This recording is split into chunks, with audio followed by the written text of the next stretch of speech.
Janganlah padamkan api Roh Kudus yang bekerja dalam dirimu masing-masing.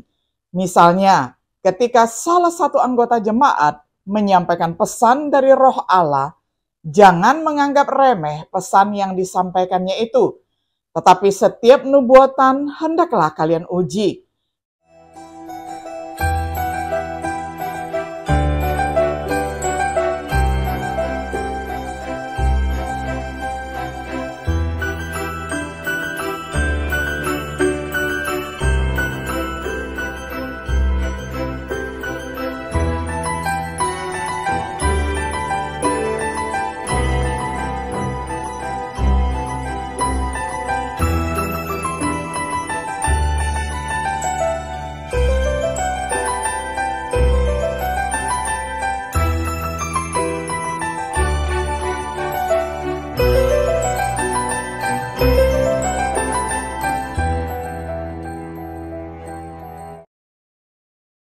Shalom sahabat Biblika yang dikasihi oleh Tuhan. Sungguh senang hari ini kita dapat berjumpa kembali di dalam acara Refleksi Sahabat Biblika. Hari ini kita tiba pada episode yang ke-19 di dalam serial pembahasan kitab 1 Tesalonika dengan tema Kewajiban kita terhadap kebenaran. Saya akan bacakan firman Tuhan untuk kita semuanya dari 1 Tesalonika 5 ayat 19 hingga ayatnya yang ke-22. Saya akan bacakan untuk kita semuanya di dalam terjemahan sederhana Indonesia. Janganlah padamkan api Roh Kudus yang bekerja dalam dirimu masing-masing. Misalnya, ketika salah satu anggota jemaat menyampaikan pesan dari Roh Allah, jangan menganggap remeh pesan yang disampaikannya itu, tetapi setiap nubuatan hendaklah kalian uji. Kalau isi nubuatan itu memang benar dari Roh Allah, barulah kalian percaya. Jangan terlibat dalam kejahatan apapun. Sampai sedemikian jauh pembacaan firman Tuhan dari 1 Tesalonika 5 ayat 19 hingga ayatnya yang ke-22. Sahabat Biblika yang saya kasih di dalam Yesus Kristus, surat 1 Tesalonika pasal terakhir diisi dengan himbauan tentang berbagai kewajiban yang kita miliki sebagai umat Kristiani yang menantikan kedatangan Tuhan. Tugas kita kepada mereka yang melayani, kewajiban kita kepada mereka yang membutuhkan, kewajiban kita terhadap diri sendiri.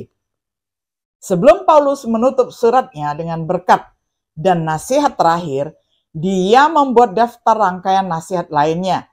Jangan padamkan roh dari 1 Tesalonika 5 ayat 19. Jangan meremehkan nubuat 1 Tesalonika 5 ayat 20. Uji semua hal, pegang apa yang baik. 1 Tesalonika 5 ayat 21. Menjauhkan diri dari segala bentuk kejahatan. 1 Tesalonika 5 ayat 22. Secara bersama-sama, kita dapat mengkategorikan nasihat ini sebagai tugas kita terhadap kebenaran. Apa kewajiban kita terhadap kebenaran? Apa yang Tuhan harapkan dari kita tentang penerimaan kebenaran? Dan apa yang terbukti salah? Dari nasihat dalam teks kita, pertama-tama kita dapat mengatakan, jangan membedakan wahyu kebenaran. Pentingnya kebenaran. Dalam Amsal, kita dinasihati untuk membeli kebenaran, jangan menjualnya. Amsal 23 ayat 23. Mengapa kebenaran begitu penting? Dalam Mazmur kita belajar, kebenaran Allah memelihara hati kita. Mazmur 40 ayat 11. Kebenaran Tuhan adalah perisai dan pelindung. Mazmur 91 ayat 4. Kebenaran Allah memberikan pengampunan. Amsal 16 ayat 6. Yesus mengajar tentang kebenaran. Kebenaran memberikan kebebasan dari belenggu dosa. Yohanes 8 ayat 32. Kebenaran adalah cara Allah menguduskan murid-murid Yesus. Yohanes 17 ayat 17. Mengingat manfaatnya, kita tidak boleh bersalah karena menahan kebenaran. Pengungkapan kebenaran. Kebenaran Allah dinyatakan melalui Roh Kudus-Nya, Yohanes 16 ayat 13. Di masa Perjanjian Lama, Dia melakukan ini melalui para nabi. 1 Petrus 1 ayat 10 hingga ayat yang ke-11, 2 Petrus 1 ayat 20 hingga ayat yang ke-21. Di zaman Perjanjian Baru, Dia melakukan ini melalui para rasul dan Nabi Yesus Kristus. Yohanes 16 ayat 13, kemudian Yohanes 14 ayat 26. Para rasul dan nabi yang diilhami ini mengkomunikasikan kebenaran Allah melalui kata-kata lisan mereka, 1 Petrus 1 ayat 12, melalui kata-kata tertulis mereka, Efesus 3 ayat 3 hingga ayat yang kelima, 1 Korintus 14 ayat 37. Kebenaran ini terungkap sepenuhnya dan akhirnya diselesaikan melalui karya para rasul, terungkap satu kali untuk selamanya, Yudas 3. Jadi kita memiliki apa yang dapat membuat kita lengkap. 2 Timotius 3 ayat 16 hingga ayat yang ke-17. Hari ini, jika kita ingin menerima kebenaran Tuhan, kita tidak dapat melihat kata-kata yang mereka ucapkan, karena mereka tidak hidup lagi. Kita harus membaca firman Tuhan yang tertulis, yaitu Alkitab. Kita harus menerima firman Allah secara keseluruhan. Mazmur 119 ayat 160. Penekanan kebenaran. Umat manusia memiliki sejarah menentang kebenaran Tuhan. Israel menderita penderitaan ini dapat dibaca di dalam Hosea 4 ayat 1. Demikian pula orang bukan Yahudi, khususnya orang bijak, bisa dibaca di dalam Roma 1 ayat 18 hingga ayat 23. Di zaman Perjanjian Baru, orang Kristen juga bersalah karena menolak kebenaran. Dengan memadamkan roh, dapat dibaca di dalam 1 Tesalonika 5 ayat 19. Menolak untuk mengindahkan apa yang masih dinyatakan oleh roh pada waktu itu. Memotong wahyu kebenaran Allah yang ditujukan bagi mereka dengan meremehkan nubuatan. 1 Tesalonika 5 ayat 20. Meremehkan nubuatan yang diberitahukan melalui para nabi. Menolak untuk menerima apa yang diwahyukan oleh para nabi Allah. Hari ini kita bisa membungkam kebenaran Tuhan. Memadamkan roh dengan mengabaikan firman Tuhan yang diwahyukan. Meremehkan nubuatan dengan menolak ajaran para rasul. Melalui pengabaian atau penolakan langsung terhadap firman Tuhan, kita bisa bersalah karena menahan kebenaran dan menderita akibat tidak memperoleh manfaat kebenaran dalam hidup kita. Untuk menghindari disesatkan oleh nabi palsu atau interpretasi palsu dari firman Tuhan, kita perlu hal yang kedua, periksa semua hal dengan kebenaran, yakni dengan klaim kebenaran perlu dikritisi. Seperti yang ditulis Paulus, uji atau buktikan di dalam King James Version segala sesuatu. 1 Tesalonika 5 ayat 21a. Ini bukanlah memadamkan roh atau mereduksi nubuatan, tapi pengakuan bahwa tidak semua klaim dari Tuhan itu benar. Seperti yang ditulis Yohanes, jangan percaya setiap roh, tetapi ujilah roh-roh itu. 1 Yohanes 4 ayat 1. Karena banyak nabi palsu telah datang ke dunia. Bukan memadamkan roh untuk menguji apa yang diklaim orang sebagai wahyu dari Tuhan. Meneliti klaim kebenaran. Orang Berea memberikan contoh yang mulia di dalam Kisah Para Rasul 17 ayat 11. Mereka menerima firman dengan segala kesiapan, yaitu mereka memperhatikan dengan cermat apa yang dikatakan Paulus. Mereka menyelidiki kitab suci setiap hari untuk melihat apakah yang Paulus ajarkan itu benar atau tidak. Begitulah cara orang Berea menguji ajaran Paulus, yang karenanya mereka dipuji sebagai orang yang berpikiran adil. Dalam memeriksa segala sesuatu dengan kebenaran hari ini, kita perlu beri orang pendengaran yang adil. Kisah Rasul 17 ayat 11. Selidiki kitab suci setiap hari. Membaca firman Tuhan secara keseluruhan. Mazmur 119 ayat 160. Menerima apa yang selaras dengan ajaran para rasul dan menolak apa yang tidak selaras dengan ajaran para rasul. 1 Yohanes 4 ayat 6, Kisah Para Rasul 2 ayat 42. Tugas kita terhadap kebenaran tidak hanya berakhir dengan mempercayai kebenaran dan menolak yang palsu.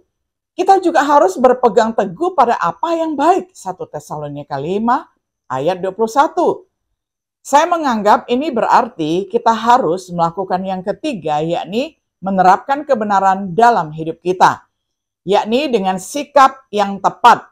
Sikap berdoa seperti yang dimiliki Daud, Mazmur 86 ayat 11, roh yang lemah lembut membiarkan firman Tuhan ditanamkan, Yakobus 1 ayat 21, dengan tindakan yang benar. Dalam perbuatan, bukan hanya dalam kata, misalnya mengaplikasikan kasih kita 1 Yohanes 3 ayat 18-19. Kita harus menjadi pelaku firman kebenaran, bukan hanya puas sebagai pendengar saja. Dengan demikian, berjalan dalam kebenaran yang menyenangkan mereka yang melihat kita sebagai orang Kristen yang sejati. Tugas kita adalah memegang teguh apa yang kita anggap benar, mempraktikkan apa yang kita yakini benar. Pada saat yang sama, kita juga harus melakukan hal yang keempat. Definisi kebenaran melihat kejahatan. Kebenaran menyatakan bahwa kejahatan ada. Di dunia ini ada yang palsu, ada yang jahat. Keluaran 23 ayat 7. Mereka yang berbuat jahat tidak mau mendengar apa yang benar. Yohanes 3 ayat 19-21. Kebenaran menuntut bahwa kita menghindari kejahatan. Ketika kita tidak berani membela kebenaran, kita akan menjadi semakin buruk. Yeremia 9 ayat 3. Karena itu kita harus menjauhkan diri dari segala bentuk kejahatan. 1 Tesalonika 5 ayat 22. Pemimpin banyak yang berkomentar untuk menyimpulkan bahwa kita harus selalu menjauhkan diri dari apa yang tampaknya salah. Namun Yesus melakukan hal-hal yang tampaknya salah, misalnya makan dengan orang berdosa yang tampaknya merupakan toleransi terhadap perbuatan jahat mereka. Matius 19 ayat 11. Matius 9 ayat 11. Kata Yunaninya adalah eidos, seperti yang biasa dijelaskan, menjauhlah dari segala sesuatu yang bahkan terlihat seperti jahat. Tapi kata itu menandakan bentuk atau jenis kejahatan. Bandingkan Lukas 3 ayat 22, Yohanes 5 ayat 37, dan lihat frase yang hampir sama dengan dalam hal Yusuf. Hal itu tidak pernah memiliki arti kemiripan. Selain itu, tidak mungkin untuk menjauhkan diri dari segala sesuatu yang tampak seperti kejahatan. Menjauhkan diri dari setiap bentuk kejahatan, yaitu setiap jenis atau ragam kejahatan, bukan penampilannya saja. Makna ini umum dalam papirus, tulisan-tulisan Yunani dari abad-abad terakhir sebelum Masehi dan era Perjanjian Baru. Hal ini kita lakukan dengan memperhatikan pikiran dan tindakan kita, memikirkan hal-hal yang benar, Filipi 4 ayat 8, berjalan dengan benar dan berbicara dengan lurus, Yesaya 33 ayat 15-16. Sebagai kesimpulan, tugas kita terhadap kebenaran dijelaskan dalam teks kita. Jangan menahan pengungkapan kebenaran. Menguji segala sesuatu dengan kebenaran. Terapkan kebenaran dalam hidup kita. Menjauhkan diri dari apa yang didefinisikan kebenaran sebagai kejahatan.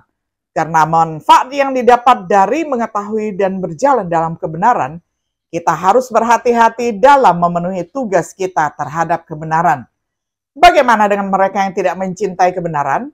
Mereka akan rentan terhadap keajaiban, kebohongan, dan penipuan yang tidak benar dari si pelanggar hukum. 2 Tesalonika 2 ayat 9 hingga ayat yang ke-10. Karena tidak mengasihi kebenaran, Tuhan akan mengeraskan hati mereka lebih jauh lagi dengan mengirimkan kepada mereka khayalan yang kuat. 2 Tesalonika 2 ayat 11.